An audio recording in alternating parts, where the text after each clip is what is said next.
journey is the reward. You have to remind yourself every single day. Every day is different. You may have a great call, a great lead, and think everything is about to skyrocket, and then something happens. Meet Gary Forbes, NBA vet, entrepreneur, and founder of Soul Survivors, a revolutionary comic platform empowering kids with chronic health challenges. From the court to creating a global movement, Gary's story will show you how grit, purpose, and passion can change the world. It's very challenging, but I love challenges. There's the right person that will take this to the next level or to where it's supposed to be. So every day I'm looking for strategic partners to build this out to be one of the, like I said, the greatest comic platforms in history.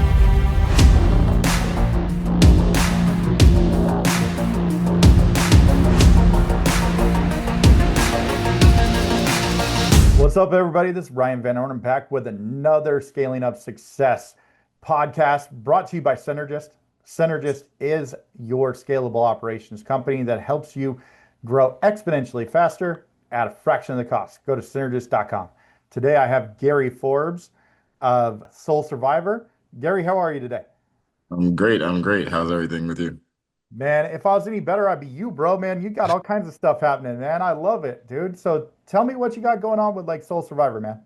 Soul Survivors is a children's comic multimedia platform. The goal is to not only educate, but empower and inspire children facing chronic health conditions at a big scale. There are over 300 million children globally with chronic health conditions. So it's definitely a unique niche space. That is super cool. Like, how did you come up with that idea? I love it, man.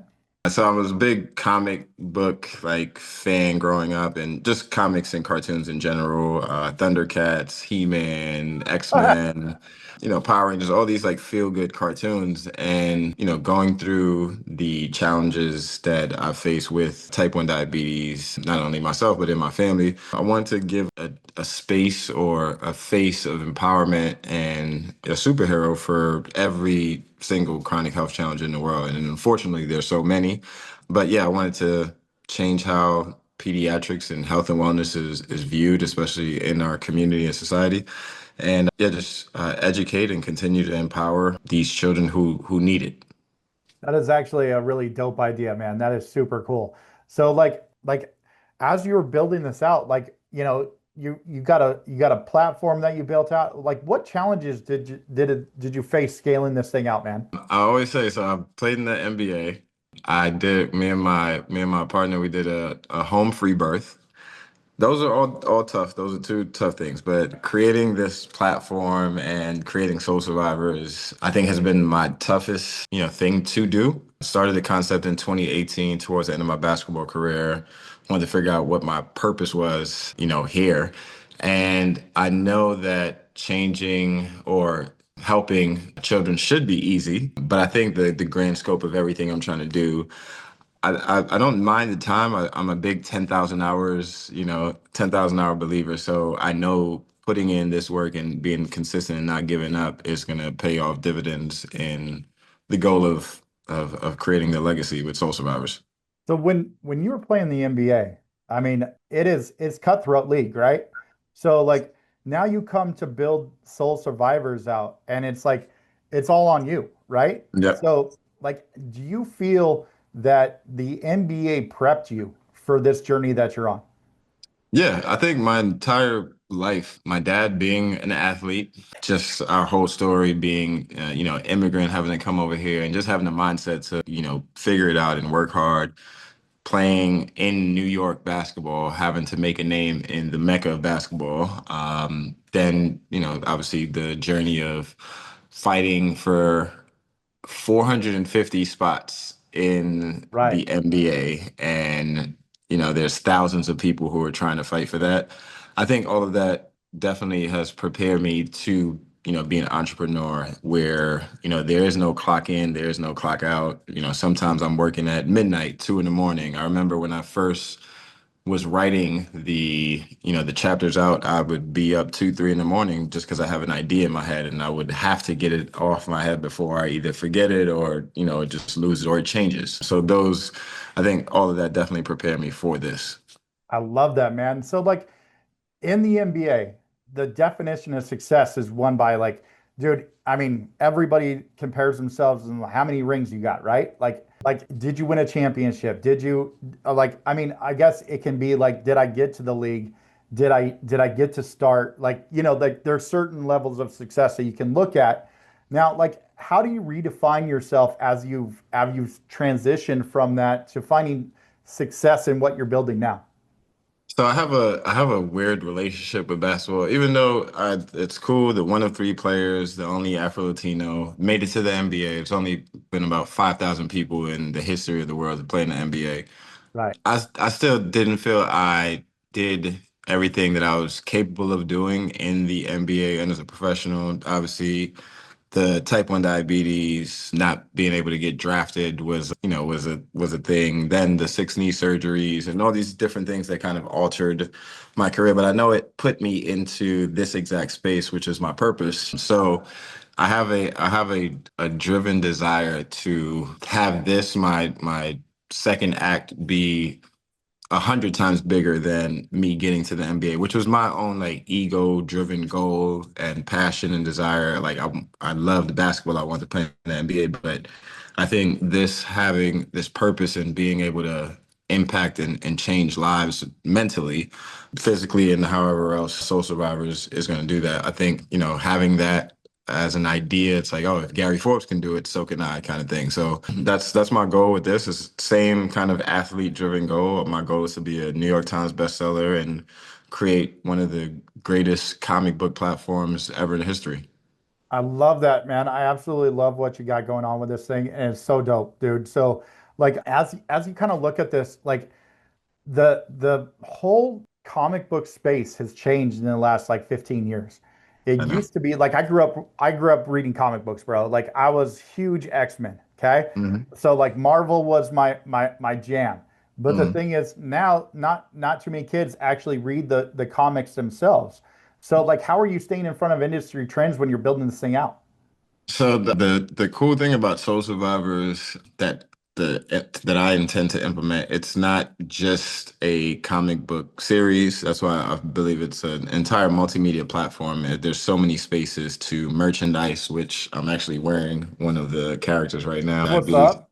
Dash right here. Merchandise, toys, apps, gamifying health and wellness. It's a very unique space. The health and wellness market is supposed to hit $7 trillion, I believe, by the end of this year or next year.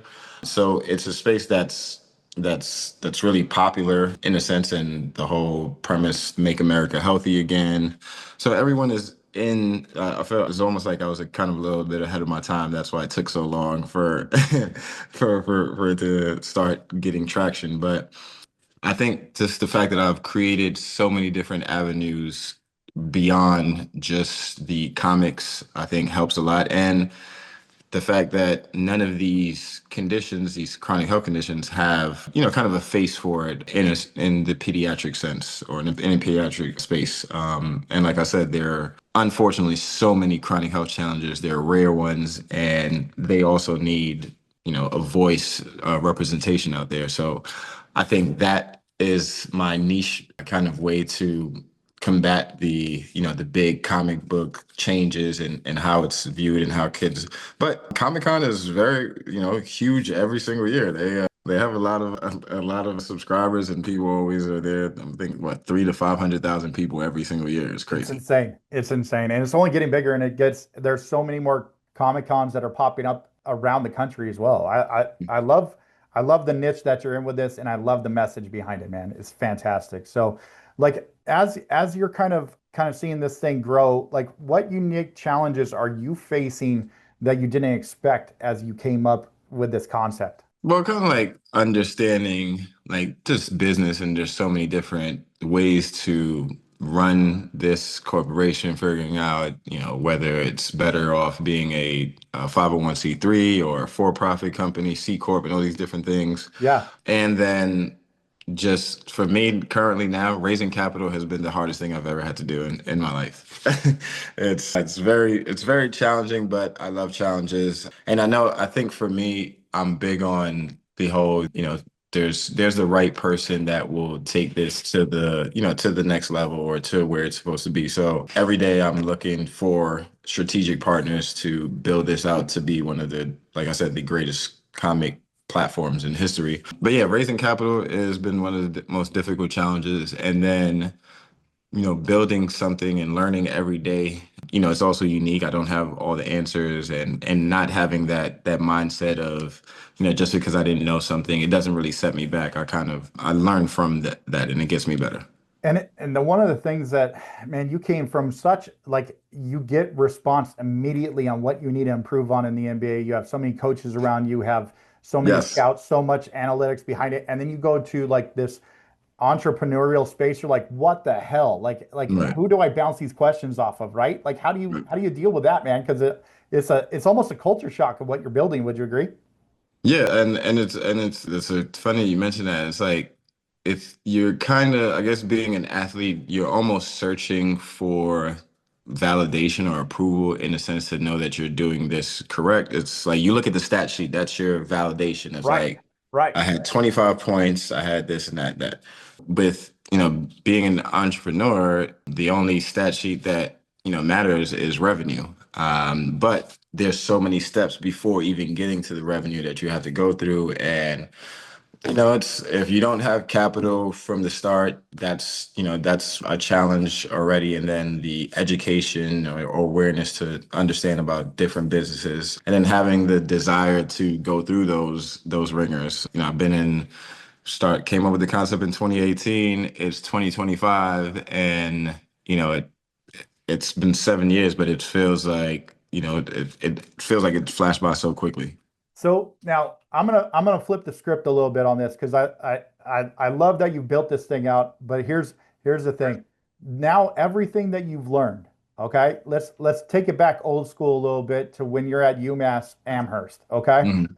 What would you tell your present day Gary Forbes, tell UMass Amherst Gary Forbes about the journey that you've learned and what advice you'd give them? I'm big on cliches. I'm a cliche guy. So I've created a cliche that's in the comic series, and it's, your present situation is not your final destination. I would, whatever challenges, I'm an emotional person, and every moment matters to me. Every single experience I know shapes the next experience. I mean, I know certain choices that you make can lead you into so many different, different doors and angles like that. So that would be my one, advice, because I think let's say me not getting drafted, I put it on myself. I put so much, like, a hard, that hard coach, and, talking like, why is it me? Like, and I'm trying to figure it out. And I think, if having that mindset of knowing that, whatever you're going through, it's not going to be the same in a year and 2 years or next week. Having that would have, I think, eased the road a little bit. I was very Right. tough. I'm a big critic on myself, big, tough on myself. And that could have, maybe if I had a different, perspective in that, I think it could have been a lot smoother, and I could have enjoyed more of the process than just having this, like, zoned in vision and not enjoying things. How do you feel about that? Like enjoying the journey, like that. I think that's so key to an entrepreneur. Would you agree? Yeah, me and one of my friends, the journey is the reward. And you have to remind yourself every single day, because every day is different. You may have a great call and, a great lead, and think everything is about to, skyrocket, and, then something happens, and you just gotta be able to pivot and adjust on the fly, especially being an entrepreneur. I love it, man. I absolutely love what you got with that advice. So now let's flip the script again. Okay. So where do you see yourself in like 5 years with this? New York Times bestseller, on maybe going public, one of the top streaming cartoons in the world, because it's a global impact. And yeah, just having a unique impact on the entire world, and making people understand how important health and wellness is. I want to change how people view themselves. Kind of want to attack the stigma of, how people, view themselves as less than by having a chronic health challenge. I think that actually makes you special. Superpower instead of your, Right. yeah. You just gotta find that. And sometimes I get kind of flack with it for, especially with diabetes. I think for me, having diabetes has made me healthier in a sense because I'm hyper focused on what I eat, how much I sleep, what I put in my body, and things like that. And I look at it, I'm a big kid, so I kind of look at it as a joke in a sense, kind of put light into it. So I'm a big video game guy, and if you choose an expert level, character in a video game, you're gonna get, a tough journey, right? But the reward at the end is gonna be big. So I picked a character who has type 1 diabetes, who had to go through a diabetic coma, 6 knee surgeries, entrepreneur, and I'm content with this journey because I know that what's on the other side of it is super rewarding. Oh man, I love that, and I love where you're going with this thing too, man. You got so many avenues of growth, and I couldn't be happier for you, my friend. This is great stuff. Thank you. Thank So, you. you ready for a little rapid fire questioning? Let's do it. Let's do it. All right. So, what book or what podcast are you listening to right now? I'm listening to Jordan Peterson's. It's like an hour and a half long of like his greatest quotes and things like that. So I love Jordan Peterson and how his perspective on life is. Nice. Okay. You have a bucket list travel spot that you haven't been to. Bucket list, want to snowboard on the Swiss Alps. I've been to a lot of places, but and Ibiza. Ibiza is one of them, and Dubai. Are you Like, going to take a pill in Ibiza? good song. That's a great song. That's a great song. I love it, man. I love it. What's on your workout playlist right now that you don't want no one to know about? Jack Boys 2 by Travis that's on my workout playlist. I love it. Okay, okay. Are you a coffee, tea, soda, energy drink? What do you put in your body? So what's crazy, I'm doing 70, well, I'm not doing 75 hard, I'm doing 90 easy is what I'd call it. So I'm doing it instead of 75 days, I'm doing 3 months. So one of the things I've given up is coffee. I used to be a iced coffee in the morning. Now I'm doing the Nero gum from Joe Rogan's podcast. And actually it works. It works. I need to get on that. I gotta hit Yeah. you up after this is done. Yeah. Nero gum works. All right. What's your favorite cheat meal, bro? My favorite cheat meal, wings. Wings? What's your Wings. flavor on your wings? Come on, that's you got it. Are you going heat? Are you going I like honey like I like barbecue? I like any kind like I like spicy, I like barbecue, I like garlic parm, like any kind of wings. Okay. As long as they're good, I'll eat wings. Dry rub or the wet? Any kind. And I have no preference. Like, and I'm a ranch guy. Ranch, no blue cheese. Okay. So Okay. All right. I'm feeling that. And are you an early bird or are you a night owl? I wake up 5 a.m. every day. Let's go, buddy. Awesome. Well, you made it through our rapid fire. I know that was super tough. That's what's up, man. Well, Thank you. absolutely, dude. Well, this has been an absolute pleasure. I could talk to you for hours and just keep on going Likewise. and stuff, man. But if people are interested in what you got going on, how can they get a hold of you? Follow me, Gary Forbes _ on Instagram and TikTok. Follow the Soul Survivors at the Soul Survivors, TheSoulSurvivors, and our website. Go and support the 100 for Hope campaign. We're trying to sell 100 trilogies by July 31st at www.thesoulsurvivors.com. Man, this has been an absolute pleasure. Thank you so much for coming on the Scaling Up Success podcast, man. Really appreciate your time. I appreciate it. Thank you, man. Absolutely. Once again, Ryan Van Ornum, Scaling Up Success podcast, Power of a Synergist. Thank you so much for tuning in to another one. And if once we see you again down the road, have a blessed day.